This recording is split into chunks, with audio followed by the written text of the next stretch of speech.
Let's gaze indaba ze-1KZN TV ifundela uSamukeliso kaNqulunga ngikubingelele mbukeli yasikubhekele ihamba phambili osukwini namhlanje. Lungene enkantolo lwebhange iThala kuvalwe sabokufika eMthwalume kanti kukhulekele ihlava sokubulawa kwabantu eMtuba. Abezihlaka esithinte kodabeni lwebhange iThala bethuleke izethulo zabo enkantolo ephakeme eMgungundlovu nalapho bekulalelwe udaba lokubuyekezwa kwesinqumo salenkantolo esifakwe iRepayment Administration abe-RA kanye Prudential Authority bagxileke ephuzweni lokuthi ke leli bhange lanika isikhathi esanele ukulungisa udaba lalo lwelicense. Ulokhu uqhubeke njalo umdontsiswano ngokusebenza kwebhange iThala njengoba namuhla kulalelwe izithulo zabameli be-Repayment Administrator kanye ne-Prudential Authority abadlulisa isinqumo sokuvunyelwa kokusebenza kwaleli bhange. Lezi zethulo bezinike ekutheni okwenzeka kuleli bhange kuyimphumela yokuhluleka kwalo ukulungisa izinkinga ngesikhathi. What you have before you is not an outcome which is accepted or circumstances that are accepted.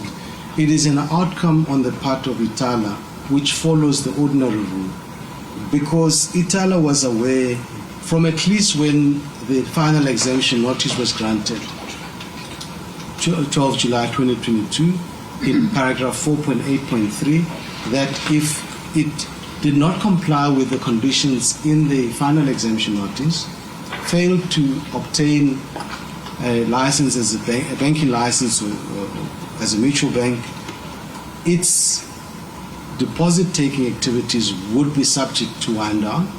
And get the guarantee from Mr. Dixon. The guarantee was not forthcoming, hasn't been forthcoming today, and I'll deal with that under irreparable harm. Inkantolo kuveleke ukuthi ibhange linika ushwele izikhawu eziningi kepha nalapho langaqeza qakala ukulungisa ilicense yalo yokusebenza. AbeThala kanye nohulumeni batshele inkantolo ukuthi ke ukumiswa kokusebenza kwaleli bhange kuzowisa umnotho wesifundazwe.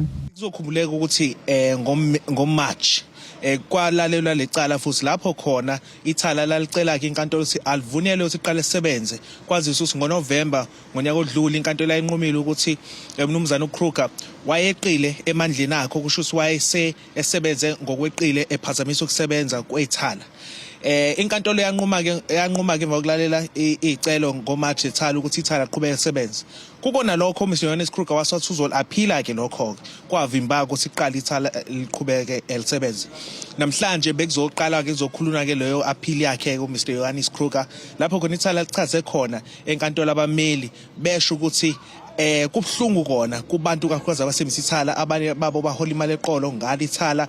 Siyazi ukuthi abantu abaningi abahlala emakhaya basebenzisa iThala and ukuvaleka kwalo akusizi umuntu nale futhi uhlelo lakho Mr. Kruger acacisa ukuthi yini kahle kahle injongo yakhe ngaphandle kwalokho abone abane sebekusola ukuthi bafuna vele ukuwisa iThala ngenhloso ezithize nanokuthi kufanele kubenefits abanye abantu. Sekungumlando ukuthi ke izigidi zabantu abebengama client aleli bhange zisale dengwane kuvaleka izimali zabo ngesikhathi kumiswa ukusebenza kwalo kanti abebethamelele lecala bathi ke sebengene kwezinkulu izindleko ngalolu daba. Benge umbhenki obhenka eThala kodwa ngeke ngathi ukuthamela kancane enkantolo. Uma ngithamela enkantolo kuyavela kancane kwama client but ngathi into abayiqhakambisa kakhulu abasebenzela iThala. Ubhlungu ke ngizobudlulisa nezihlobo zedlulile kakhulu. Azange akhona ukungcwabeka but basasithi sibeka imali zethu eThala ngokufuna ukusizakala but egcine nasikutholanga ukusizakala. Sibe nencindezelo enkulu. Ingane January bekufanele ziye esikoleni aziyanga esikoleni. Sasibekile imali zokuthi ingane zihambe esikoleni January but namanje sisahleli nazo. Isinqumo sizokhishwa esikhathini esingangamaviki amabili. Endabeni ze-1KZN TV kube kuntomkhona Mvubu eThekwini. Ukwanda kwezigameko zokubulawa kwabantu ngehluke endaweni ezahlukene ezakhele kumasipala uMtubatuba enyakatho kaMthaniya kuphoqeka ukuba ke lo masipala usengathi umkhuleko wokunxusa umdalo wesithuku baka siphelele sihlava. Lo mkhuleko ubuhanjelwe izihlaka ezahlukene okuhlanganisa neminyango kahulumeni obusendaweni yaseDukuduku. Emva kokwanda kwezigameko zokuhlukunyezwa nokubulawa kwabantu ngesihluku ezindaweni ezahlukene ezakhele umasipala inkosi uMtubatuba, lo mkhandlu usingathi ukukhulela ngoqo umkhuleko wokuzama ukukhulekela ukuba kwehle lesihlava. Abazalwane bamabandla ahlukene bazokwalisa ukuthakasela lo mkhuleko. Kule ndawo yethu besihlala ngokuthula la iDukuduku, asiyazi lento ukuthi iqhamukapi, ukubulala okunesihluku, ukudlwengula okuyisimangaliso. Siyathemba ukuthi njengoba kubizwe umkhuleko namhlanje uthi uNkulunkulu okungenzeki kubantu kodwa kuye kuyenzeka. Siyathemba ukuthi ngoba umkhuleko namhlanje bekhulekwa kuzosolveka zonke inkinga, ngoba amaphoyisa ayabathatha abantu abonile, asazi konakalaphi enkantolo, ngoba amaphoyisa sifuna ukwadlela amandla awo. Ayasebenza amaphoyisa, ayayibopha igebengu, kodwa uthi ubona isigebengu sesiphumile kuthi ubufakazi abutholakali, kodwa umuntu ebebanjwe oqotsheni. Khona manje kade kukhishwe ingane, yakhishwe endlini, yawobulawa, yakhishwa amehlo, sakhala singomama eDukuduku. Ngakho kulomkhuleko siyabonga kakhulu. Siyacela nonyazi lwezulu lapha elikhona ekuhleni kwamaNazaretha, kepha lusibheke la iDukuduku lube nathi. Imeya uMasipala eNkosi uMtubatuba umxolisi Mthethwa uthi babone sekufanele uba basingathe lo mkhuleko ngenxa yokwanda kwesigameko ezinyantisa igazi. Umthethwa uthi konke bakunxusela kumdali. Sitheke siwumkhandlu sesikwenzile konke, ake sibuyele kuJehova, ake simemene uNkulunkulu ukuthi angengenelele yini kulezi zimo esibhekana nazo ezinyantisa igazi ngendlela eyisimanga, ngoba eNkosi uMtubatuba liphela iviki ungasezwanga isigameko esikhulu obonayo ukuthi lo muntu owenze lesi sigameko ubengaseyedwa, ubesenemimoya eminye imimoya ongasayiqondi ukuthi imimoya kaSathane, imimoya enjani. Umuntu oneminyaka ewu16 okuthi ubambe isalukazi wasidlwengula waqede wasibulala. Siyazi ukuthi uma sekuphele konke okuyimizamo engenziwa umuntu ngezandla zakhe, ukhona owumnikazi womuntu, ukhona owumnikazi okwazi ukukhuluma nomuntu ingaphakathi lakhe umuntu aphendule. Ukhona umuntu esingathi masibika kuye uJehova sithi uNkulunkulu sikhathazekile, alalele semazulwini ehle aphendule imikhuleko yethu. Kanjalo nabaholi bomphakathi bakushayela ihlombe kuba khona kwalomkhuleko njengoba indawo yaseMtubatuba namaphethelo ibonakala ihlaselwe isihlava esibi sokubulawa kwabantu ngesihluku. Ngithola okukhulu ukujabula nokuthokoza ngendlela okwenzeka ngayo, ngoba cishe ngizolamleka kule nkinga engiphezukwayo le ndawo ngiyiphethe, ngendlela okuhlukumezeka ngayo umphakathi enguphethe. Ngakho ngithi ange ngiphakamise emhlabeni wonke, ezweni lonke, ukuthi engikwenzelwe imeya uMthethwa angazi ngakwangayiphi indlela ngendlela angenzele ngakho, ngoba bengihleze njalo nginesikhalo sokuthi angazi ngenzanjani inhlanganisa abazalwane ake bengithandazise ngale sehle endaweni kangaka ukuthi abantu behlane njengezilwane, bebulalana, bebulala izingane, belele izalukazi, ngingazi zokwenza njani. Uma kunomkhuleko cishe wonke umuntu uyathinteka, ngoba ayikho into ongakwazi ukuyenza ibe nesisekelo esiyaphambili uma ungenawo umkhuleko noma ungenawo uNkulunkulu phakathi. So ke lo mkhuleko owenziwa namuhla la sowubona uzosikhandela into enhle kakhulu ekuthenini sonke kulobu bugebengu besibhekene nabo la iDukuduku cishe sizogqugquzeleka. Ilokho umuntu angakubeka kakhulu, nokubonga nje kakhulu umhlonishwa ubaba umeya ukuthi konke akwenzayo uyayinikela kwakube naye uward councillor le Macebini, kodwa wonke lamawadi waphethe ngazuthi uye okuyena councillor kuwo wonke lamawadi. Amalungu omphakathi abephume ngomningi bawo ukuzothamela lenkonzo, kanjalo nabefundisi bashilana inkundla ngemkhuleko kanjalo namazwi.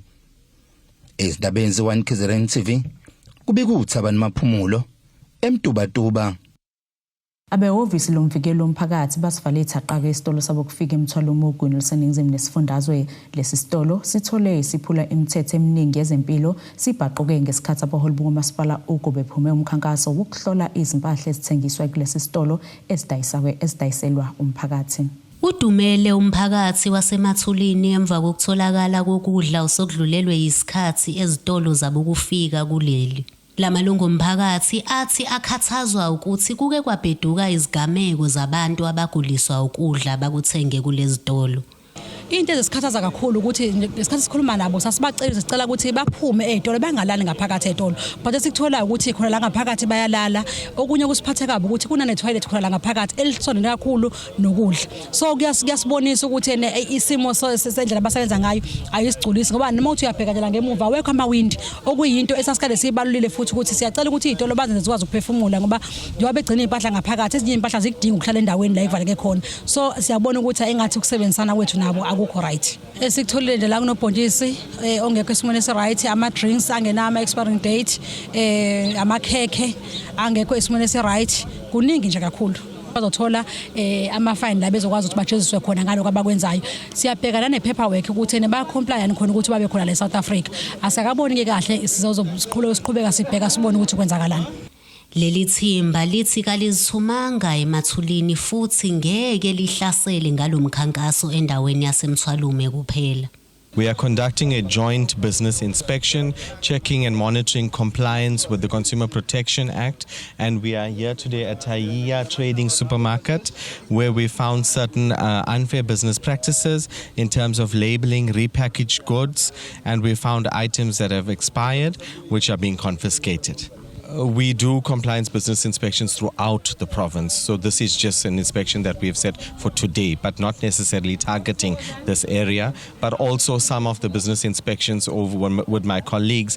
It has been, this is a focal area following certain allegations of non-compliance that has been reported to the authorities and the respective officers, and particularly over the last few months where we've had even certain incidents of where children have been affected by buying unsafe, allegedly buying food that was not safe for consumption. Kanti induna yesizwe sasemathulini ithi kuyabakhathaza ukufica lezi zitolo zingayilandeli imigomo kahulumeni. Isizwe sikhathazeke kakhulu. Njengoba ngiyilana njena angizizelanga nje. Kodwa inkosi nomkhandlu ingikhiphile ukuthi ngibe lapha ngiyibuke lento ngoba ngempela akulula into uyibuka uwedwa futhi umthetho uyiwona okufanele ubone nabazi bezinto ezidayisayo babone uma leyo nto ingalungile ngoba isizwe siyaphela ilento phoqelekile ukuthi ngempela ivalwe into engalungile kulabantu abadayisa into ezingalungile. Ntando yenkosi Dlamini ezindabeni ze1 KZN TV ngibika ngisemthwalume. Asiye ezitolo sobe siqhubeke nazo indaba zethu.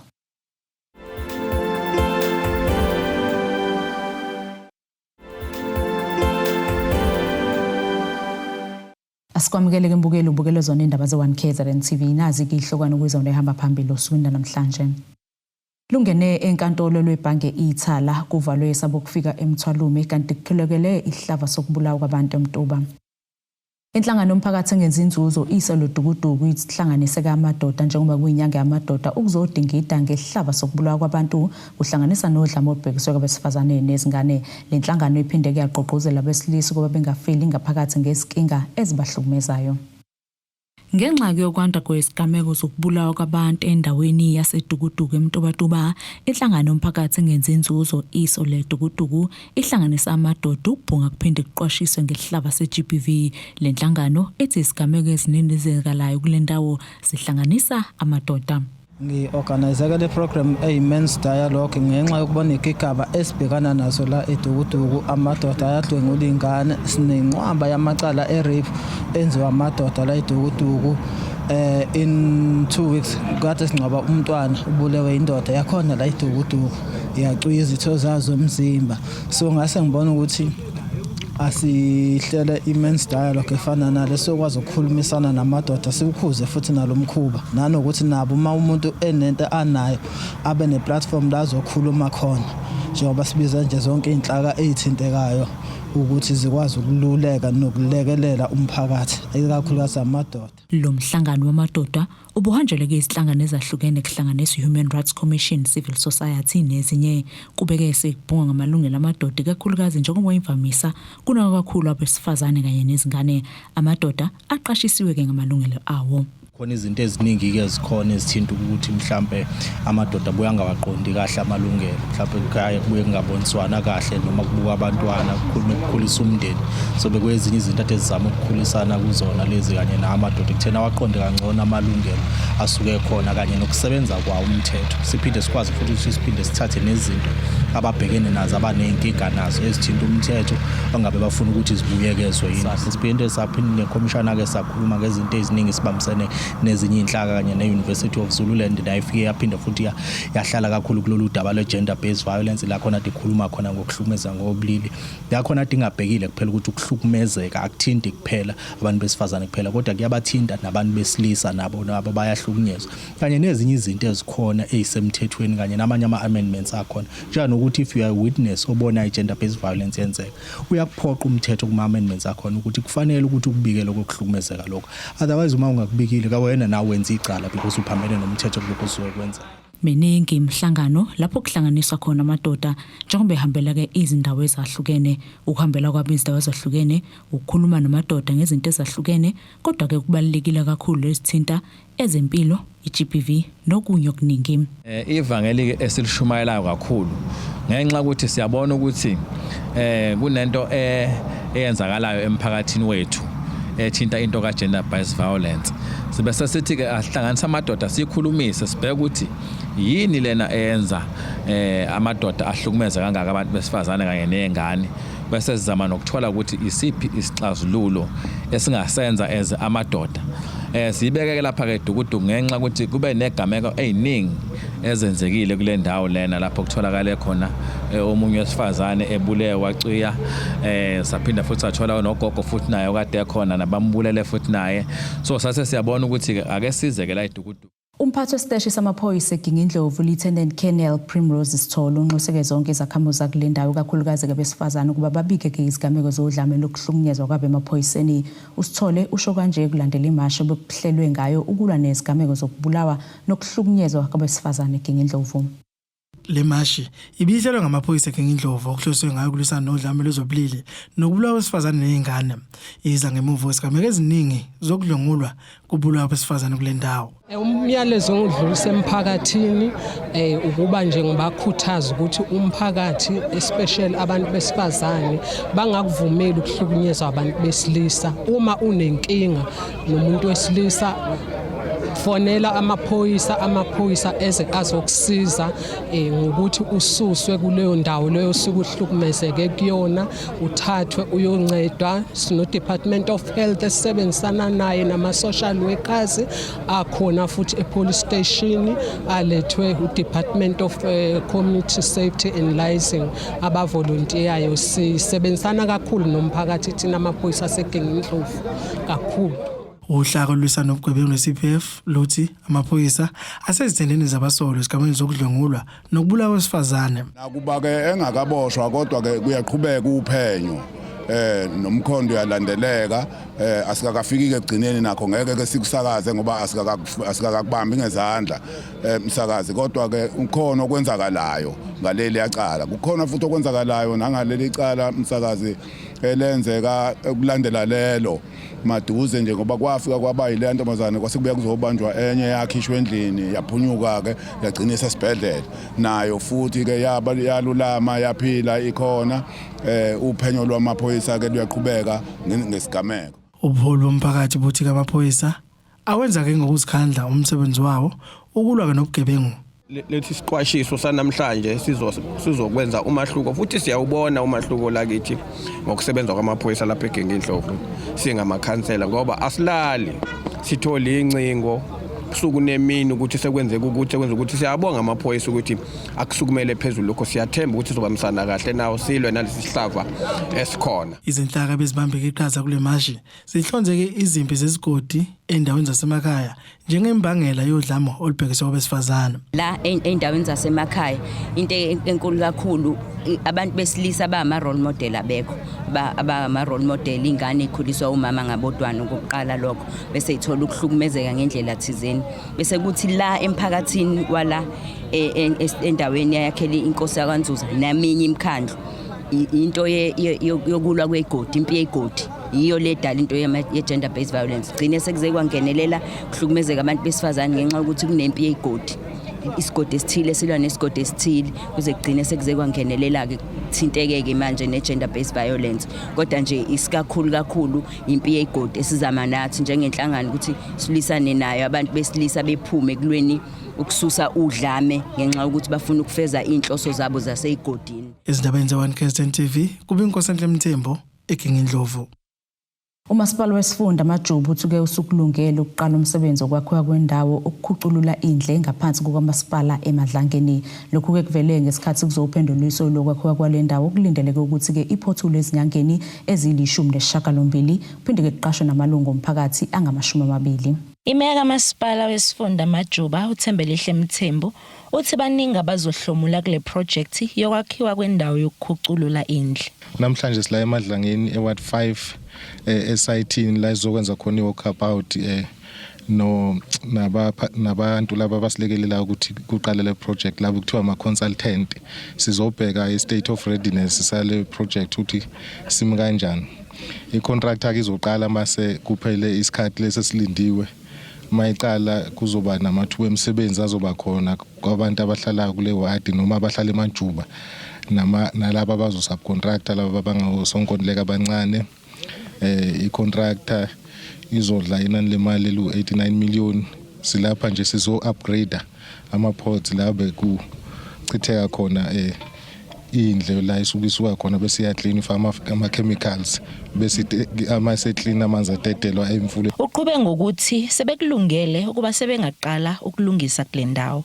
Sizo-upgrade ke ngoba i-system endala lezokwenza i-system entsha ukuthi mase siqedile bese si-upgrade ama-septic tank khona edolobheni eMadlangeni eWard 2 azobe chithela khona futhi lapha kanye nemizi ezongena la izokwazi ukuthi ilekeleleke nge-system entsha ukuthi bengahlupheki ngendaba ye-water treatment plant. Sibona ngathi kuzoqalwa kwenziwe mase kufika isikhathi sokuthi kuqalwe. I-project silindele ukuthi ithathe 18 months ukuthi iphele. Kanti ikhansela la kule ward liveza ukuba lokhu kuzolekelela kakhulu njengoba bekunzima ukuthutha indle ngamaloli. Abantu la eBenstrop nase-Agri Village abantu kade enabe isuka yabo isuka izodonswa ama-truck manje ngoba ena sekuzovula leso indle sizosuka straight izizele straight la we-treatment izoclean. Ngakho ke leyo nto izosiza kakhulu. Amanzi sesizowathola clean azobe senziwe asekliniwe la kwesiwa lesiwasebenzisa mas-fresh ema-toilet bese futhi ivula namathuba omsebenzi.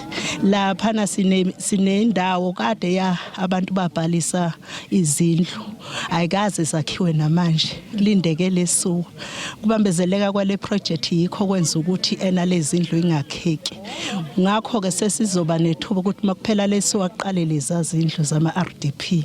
Sinabantu lapha abaningi la yo-trade abangasebenza abangenandawo yokuhlala ababheke ukuthi besizakale ngalezi indlu.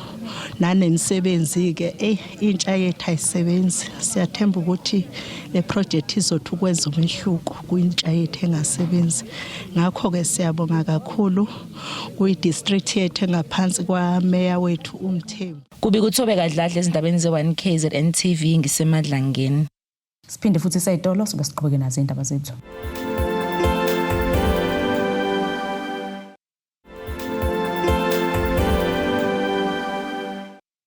Asiphinde sikwamukele imbukelo sabukele zona ke indaba ze-One KZN TV sikukhumbuza bekuyizona behamba phambili usuku namhlanje. Lungene enkantolo lwebhange iThala kuvalwe sabokufika eMthwalume kanti kukhulekele ihlava sokubulawa kwabantu eMtuba. Ake sibheke ngosini yezomnotho.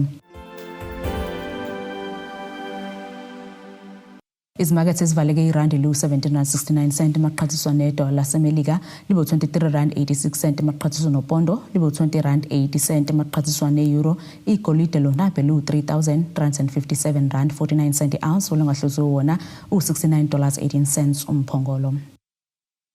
Ake sibheke ngosini yezemidlalo.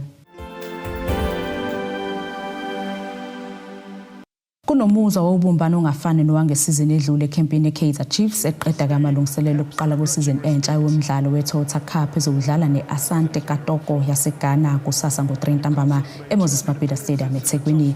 Lokhu kukusho uThabo Cele ofike maphakathi nesizini edlule kwiChiefs kodwa usephenduke enye yezinsika zaleli qembu laseNaturena ngaphansi kobuholi bomqeqeshi uNazreddin Nabi ozoqala isizini yakhe yesibili. iChiefs iseThekwini kusukela maphakathi nesonto lapho yenza khona kamalungiselelo okugcina eToyota Cup esibuya kwesibili eNingizimu Afrika kweyokuqala iChiefs yexetshulwa iYoung Africans SC yaseTanzania ngo-4 eqandeni iFree State Stadium eBloemfontein nyakenye. Nasisimo sezulu sakusasa sikalendeleka.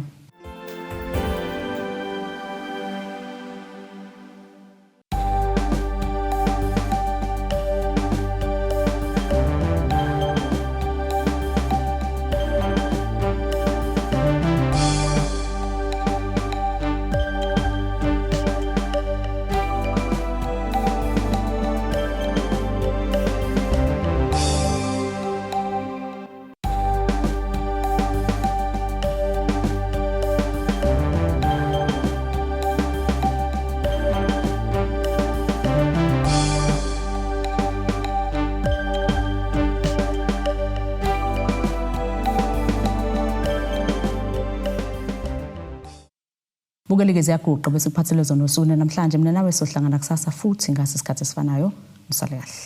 Abethuli bethu bezindaba baxhaswe iTulis Bayview Bridal. Ungabashayela kulezi zinombolo ezivelile.